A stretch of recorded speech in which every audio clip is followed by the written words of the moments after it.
Tower of Babel. Did God really confuse all the languages?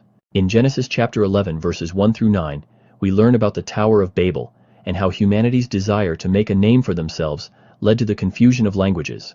After the flood, all the people on earth spoke the same language and settled in the land of Shinar.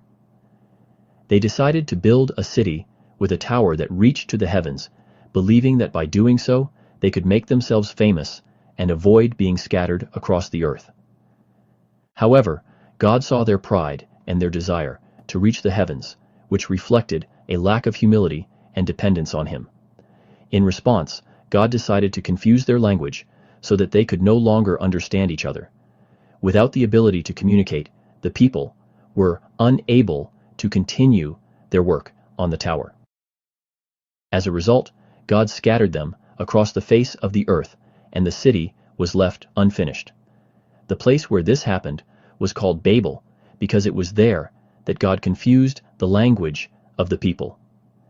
The Tower of Babel story teaches important lessons about pride, humility, and the dangers of trying to elevate ourselves above God. It reminds us that God has the power to humble even the most ambitious human efforts, and that He desires us to seek unity in Him rather than in our own achievements.